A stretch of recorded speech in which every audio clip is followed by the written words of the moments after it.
Bismillahirrahmanirrahim. Assalamu alaikum. From the course of characterization technique, today we will study the characteristic spectrum. In the previous lectures, we have studied the continuous spectrum, in which there is no sharp peak of the characteristic spectrum. But today we will learn about the characteristic spectrums and how we can obtain this spectrum to investigate the crystal structure, because in the characteristic spectrum we obtain the most familiar or the two most famous radiation, that is K alpha and K beta. K alpha radiation has a wavelength which is comparable to the interatomic spacing of the crystal. So we can use K alpha radiation to investigate the crystal structure, because from K alpha radiation we can diffraction phenomena occur inside the material, and due to this diffraction phenomena we can obtain the peaks of the crystal structure, and we can distinguish between the crystal structure is this pineal structure, cubic, hexagonal and any other. So there is a very important, this is a very important article for the investigation of the crystal structure and to understand what is the characteristic spectrum. So the voltage, as we have talked before, that the voltage on X-ray tube is very important. When the voltage is below some critical value or the threshold value, then we have obtained a continuous spectrum. But as we increase or we raise the tube voltage above a certain or the critical value, the characteristics of the target metal, then the sharp intensity maxima appear at a certain wavelength that superimposed on the continuous spectrum. They are so narrow, and their wavelength are the characteristics of the target metal used. These are called the characteristics lines, and these lines fall into the several sets referred as KLM. In order to increase the wavelength, all the lines together forming the characteristic spectrum of the metal used as a target. Here we can see the characteristic spectrum. As the voltage is low, below a critical value, we will obtain a continuous spectrum like this.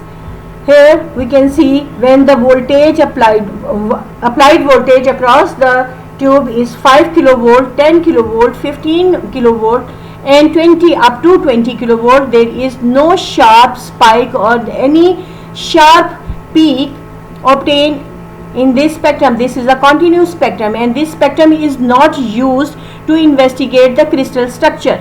So when we raise the voltage of the tube above a critical value, that is 25 kilovolt for the case of molybdenum, so we can see that there are two very important waves, that is K alpha and K beta is observed, and the wavelength of the K alpha is very important, which is comparable to the interatomic spacing, and the diffraction in the crystal structure is occurred due to the K alpha. So K alpha is responsible for the investigation of the crystal structure. The K lines have the wavelength of about 0.7 angstrom, L line about 5 angstrom, and M lines have longer wavelength. As we go far from the nucleus, the wavelength of the shells increases. Longer wavelength, we can obtain the longer wavelength. Only the K lines are useful in X-ray diffraction, because I have told before that K lines, the diffraction, the K alpha line is comparable to the interatomic spacing. That's why the diffraction can be observed. There are several lines in K set, but only three strongest in the normal diffraction. These are K alpha 1, K alpha 2, K beta 1, and their corresponding wavelengths are approximately is given as K alpha 1 is equal to 0.709 Armstrong, where K alpha 2 is equal to 0.714 Armstrong, and K beta 1 is equal to 0.632 Armstrong. And here we can observe that the wavelength of K alpha 1 and K alpha 2 are very close to each other, and the difference is very small. So it is very difficult to distinguish between these two wavelengths. So overall we are talking about K alpha, not K alpha 1 and K alpha 2. The voltage necessary to excite the K lines are 35 kilovolt in case of molybdenum to obtain a very sharp peak with the very high intensity. The increased voltage shifted the continuous spectrum to the shorter wavelength and increased the intensity of the K lines. The intensity of any characteristics lines depends both on the tube current and as well as on the tube voltage, applied voltage. So we can control the intensity of the K alpha and K beta by applying the voltage across the tube and the current.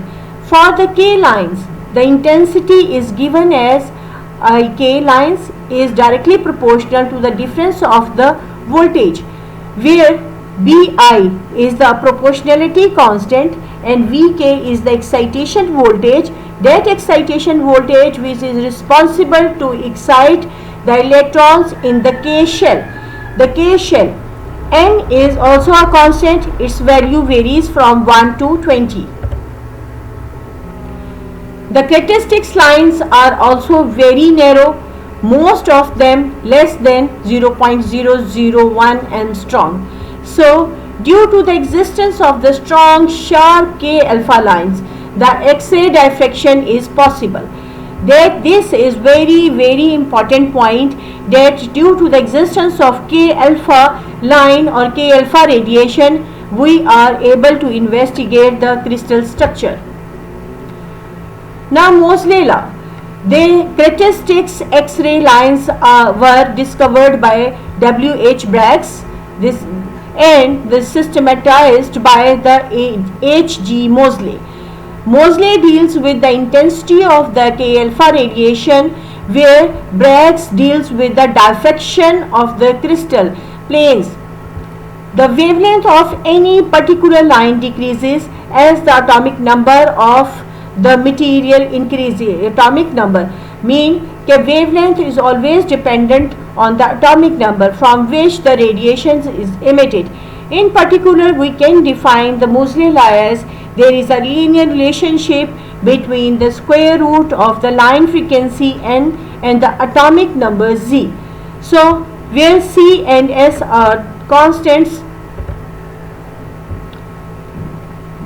The origin of the characteristic spectrum, we have discussed it before. Consider an atom having the nucleus and the electron in its different shells. Then K, L, M shells correspond to the principal quantum number because K, L, M shells exist due to the existence of the quantum number. If one electron bombarding the target has sufficient kinetic energy, it can knock out from the electron out of K shell, leaving the atom in an excited state. We can say that the whole is living in a K shell, and this hole will be filled by the other shells like L and M high energy state.